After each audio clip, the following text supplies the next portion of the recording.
Y'all, can I tell you about these Tecovas boots? I don't know if y'all know this, but these boots are handmade, high quality, stylish, and comfortable right out of the box. I know we buy everything online these days, but boots are something you really should get fitted for. And it just so happens Tecovas is based right here in Austin. So come shop with me at the Tecovas store on South Congress or the Domain. That's TECOVAS.com. Don't go gently, y'all.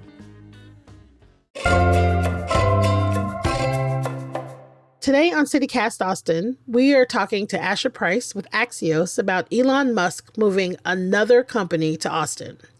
Now, with X coming to town, is Austin becoming Musklandia? I, for one, am not so sure how I feel about that. CityCast Austin is brought to you by our exclusive launch sponsor, Tecovas.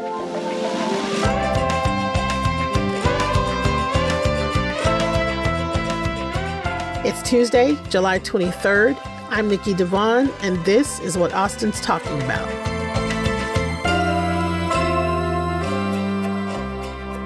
We are here today with Asher Price, reporter for Axios Austin. Hi, Asher. Hi, so great to be here. Thanks for having me. So let's talk about Elon Musk. Recently, Elon announced he's moving the headquarters for X to Austin and the SpaceX headquarters from California to Starbase, Texas. So, Asher, right off top, what are your thoughts? He's sort of telegraphed this for years now. I mean, he moved Tesla from California to Austin, the corporate headquarters, a couple of years ago. And at the time, went off a little bit about the regulatory state or whatever you want to call it in California. And so there's like a kind of political feeling and about all this. You could call it either crankiness or kind of liberation. He's got the power and the might to turn on a dime, and right. So that's what he's doing here. He does what he wants. Why is that significant to the Texas economy and the Austin economy? For Austin, it's like disentangling different things. There's the motives of why he's coming here and then why he's moving the company here and then what the consequences of his moving the company here. And I think the big picture is a lot of tech companies have been kind of shrinking their Austin presence lately as part of kind of wider tumult in the tech sector and the economy generally the last couple of years. I mean, you've seen Facebook pulled out of leases downtown. And I think the way I'm thinking about this, at least, is this is about, in terms of the movement of the headquarters, this is about jobs coming to Austin. He hasn't said specifically how many jobs he's moving here, if he's actually requiring all his San Francisco employees to move here for Twitter. He hasn't said where exactly Twitter would be, or X would be located, if it's downtown or by the Tesla Gigafactory. Who are the employees? What does this say about kind of Austin's shininess? Like, are these software engineers? Are these, as I say, like good paying blue collar jobs? Maybe not so much, that are involved with the move of this company. And I'd say, the kind of wider view is it's another kind of notch in the belt of Austin confirming itself as a player, as a kind of Silicon Hills alternative to the coasts for businesses. So culturally, it seems like he, in this instance, based on what he tweeted or posted, it seems to be motivated at least somewhat by an anti-LGBTQ plus sentiment, right? Yet Austin, again, we keep saying this, is the blueberry and tomato soup, has a vibrant, large, well-supported LGBTQ plus community here. So I'm wondering why do you think he would do that? Like, why do you think he would use this excuse specifically as the reason he's moving here, but he's coming to a place that is super gay? this is something I've been wondering myself. So bracketing for a moment, LGBTQ plus issues, um, you know, Texas has sort of opened itself up as business friendly in terms of taxes and low regulation. So is that what's really at work here in terms of his moving? He's dressing it up as related to these other social issues? Or is it really about these social issues and that's why he's moving the company here? And I don't know for sure. But I would say that, there's this like news media like dedicate beat reporters to covering Elon Musk, partly because he's, the richest person in the world. And he's, the head of all these innovative companies that are doing important work. But also because he's increasingly a political actor, tweets about politics in a kind of dabbling way that's part of his sort of, I don't know, jokey, bro-y kind of approach to public issues. And a lot of that aligns with GOP, but like GOP libertarian kind of view of the world. And so moving out of California, and he's taken some shots at Gavin Newsom, the governor there, and moving business to Texas, where he and Greg Abbott have kind of been photographed giving the thumbs up together. All this dovetails politically with his public statements about the universe. I feel like a lot of what I'm hearing, is he really an Austinite? You mentioned earlier the shiny aspect that you referred to, and now we're talking about, him cozying up with Abbott. Do you think he's trying to maybe create his own sort of Austin culture, maybe? I think there's probably a whole culture of super rich people around Austin that many of us are at best on the periphery of. The interesting thing is Austin is I think it went just over 70% for Joe Biden, or Travis County went just over 70% for Joe Biden in 2020. So it's a deeply blue place. But, the western part of the county, the wealthier part of the county, has, wider pockets of what traditionally is called like country club republicanism. And you have, a cohort of wealthy Austinites who are kind of aligned with kind of libertarian conservative politics. So I'm thinking of Joe Rogan, the podcaster. Right, yes. There's this Joe Lonsdale, who's a venture capitalist who recently set up a PAC to support the Trump campaign. The politics aren't necessarily the same as they are for Travis County as a whole. Right. So it's kind of like it already exists. He's just adding to it. The interesting thing about these guys in general, not that I necessarily know them personally, is that they like going to hear music on 6th Street. Like you can, Elon Musk has been spotted at Stubbs. So I think they like the Austin culture. They probably like the low tax regime in Texas. On a personal income level. And they may be, back to your earlier question, they may be sympathetic to a lot of the LGBTQ plus stuff on a personal level. I don't know. Let's talk about his financial situation. I know that a question that I hear a lot of people ask, like, do you know, what all does he get in terms of like local tax breaks? So besides Tesla, he moved the headquarters of the Boring Company, his tunneling infrastructure firm, to, I think, Pflugerville. He had previously opened offices for SpaceX, and he has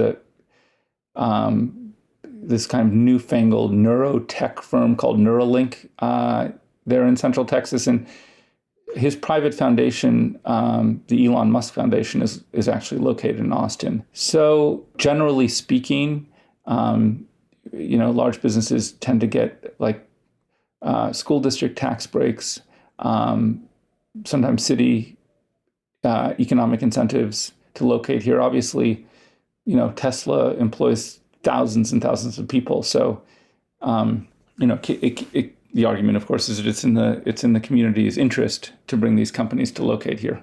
He is the richest man in the world. He's worth like $218 billion.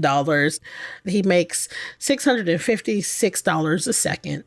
And he has this Elon Musk Foundation. Evidently in 2021, he said that he was donating $20 million to Cameron County schools and $10 million to the city of Brownsville for downtown revitalization. He has pledged $100 million for schools in Austin. The fact that you don't know about the Elon Musk Foundation is a reflection of how it's not. No, it's a reflection. It's a reflection not on you. It's a reflection of it's not like the Pew Charitable Trust or something, or it's right. not the Knight Foundation. If he was someone else and was the richest man in the world, how would you expect to see him giving back in town? So yes, there's the $100 million pledge, but should we be expecting him to do more, to be giving more? Well, first of all, I think, by the way, Austin in general is lacking in terms of giving. When you think about cities like Houston or New York City or Los Angeles, I think there's a lot more of a giving culture. I don't know the extent of his giving. I suppose he may be giving money anonymously, but right. That doesn't exactly seem like his MO. So he could do any number of things that either align with his interests or values. He could be supporting musicians. There's this whole question about whether Austin's getting too expensive for artists. He could be, I'm making it up now, subsidizing spaces for artists, or he could be subsidizing housing in Austin. I mean, whatever you think are the important kind of challenges, he could be. I don't know if this is he could be, to the extent he cares about transfer. He could be helping pay for, more public transportation around town. Whatever one thinks is, the city could use, I suppose right. He has the pockets to finance that.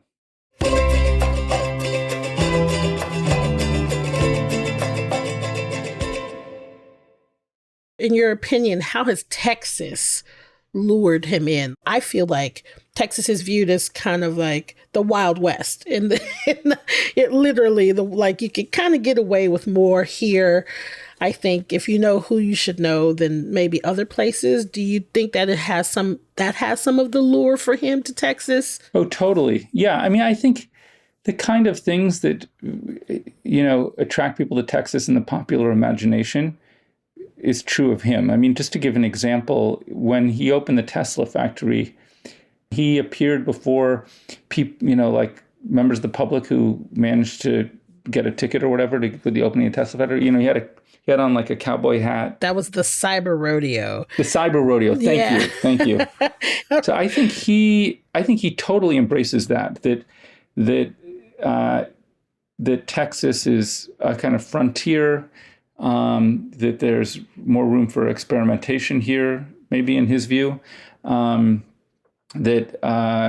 he won't be hassled the way he might be in other parts of the country. I think that all has holds attraction for him, definitely. There's a picture that he posted that's just like him. It just says Texas. And it's just like him in what looks like a cosplay outfit, looking off into the distance, like he's an extra on some sort of, cowboy movie or something. And I think that's a lot of the criticism he gets, is that he's just he looks like an extra on Yellowstone right now. Right. I think whatever Texan is can mean so many things, obviously. I think as a reporter covering Austin, I have the challenge of how much do I write about Elon Musk? I'm trying to cover a lot of other things. And I think there's, on the one hand, an unending appetite among a lot of people to hear and learn about what he's doing, partly because they're fans of Tesla, for example, mm-hmm. or they're politically simpatico with him, or they like his kind of fratty, pronouncements and his mischievousness. I think for all those reasons. And then, of course, there are a lot of people who please, I do not want to hear another word about Elon Musk. Like he's too much in my life, right? And Right. so I, like he tweets about stuff all the time, and he's he's the richest person in the world. So it's like covering the president. It's weird because there is a celebrity aspect to Elon Musk, you know what I Yeah. mean? But then there's also just like real actual impact. And the aftermath of the assassination attempt on former President Donald Trump, Elon Musk immediately endorsed Trump on X immediately. And he's planning to donate $45 million monthly to a super PAC that supported Trump's campaign. My first question is why does Elon Musk's opinion of who should be president matter? You hit on it. Is his opinion matters because his opinion equals money. Yeah. And you're the money pays for advertisements and campaign workers and to the extent that stuff translates into votes, then having more money means more votes, I guess. It may be that he supports Donald Trump because he thinks a Donald Trump administration will be better for his business.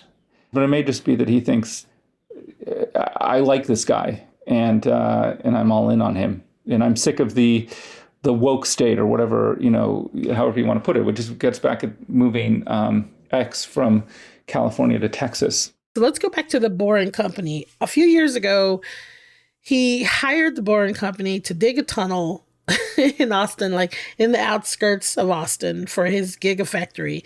So he was fined by TCEQ, Texas Commission on Environmental Quality, just recently, like $12,000, like $11,876 for failing to control erosion and sediment. And a whole bunch of other just like environmentally based, water-based violations. The Boring Company was dumping about 140,000 gallons of treated wastewater into the Colorado River in Bastrop a day. Better treated than untreated. Exactly. And so like I said, this is the fourth water-related and environmental-related violation since October. Why do you think he was even allowed to dig under the city? Well, as far as I know, I don't know that there's any suggestion that he sort of unlawfully built a tunnel. I mean, he may have been loose environmentally with the. They allowed him to do it. So I think so. Stepping away from the particulars for a second, I think I think of Central Texas now as what I call Musklandia. His no. His tunnels are beneath our feet. Many of us drive his cars that are built here. His neurotransmitters are on the brains of in labs apparently around Austin. Oh my God. The one of the primary kind of internet spaces for discourse in our country is apparently soon to be located here as well. So the way we interact with each other, the way we drive are things that he's working on. I would say the part of what's implicit in your question is the Texas regulatory state up to penalizing bad actors or people whose actions, I guess, run afoul of certain environmental rules and stuff. I used to be a state environmental reporter. Generally speaking, the State Environmental Agency is very soft on polluters. So it's hard for me, without knowing the details here about how bad this was. 140,000 gallons of treated wastewater sounds not great. On the other hand, Austin sends millions of gallons of treated wastewater into the Colorado River all the time. That's permitted. That's part of our process of you flush the toilet, it goes to a wastewater treatment plant, it gets treated, and then it goes into the Colorado River. So I'm not excusing the Elon Musk thing. That's good context, though. That's good context. He may shrug off all this stuff because whatever, $11,000. It's like it's a drop in the bucket. It's not even a drop in the bucket. It's like he sneezes and like $11,000 in one nostril and $11,000 in another nostril. I mean, it's not even like, here's your little fine. So a recent story in Texas Monthly was all about the family-owned farms all around the Tesla Gigafactory, what his impact was on the immediate area. And it wasn't good. It wasn't great. There is a belief that he pretends to love Texas, but he is kind of destroying it.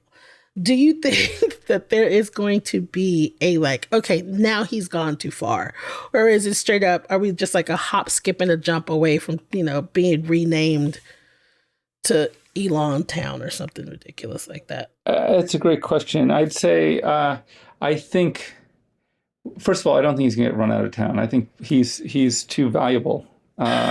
You just dashed my hopes right off top, Asher. I was just chatting with someone the other day who said that that a friend of theirs is selling their Tesla because they're fed up with his politics. As if selling their Tesla will. I was like, the person's already bought the Tesla, so selling it doesn't, injure Elon Musk at all. I suppose he could get dirty looks at some point at La Condesa or something downtown. I don't know. I mean, on the other hand, he's a celebrity and people also adore him.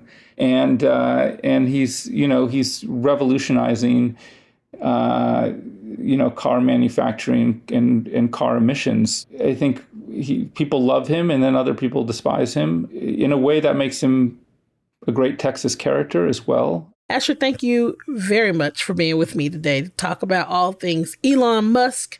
Thank you for that horrifying term that I'm now going to use explicitly called Musklandia. I mean, maybe someone else has used it before me, but I'll take it. All right. Thanks, Asher. Bye. Thanks a lot.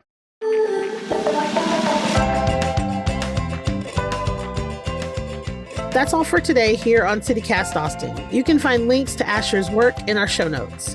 If you enjoy the show, why not tell a friend, rate the show, leave us a review, and subscribe to our Hey Austin newsletter.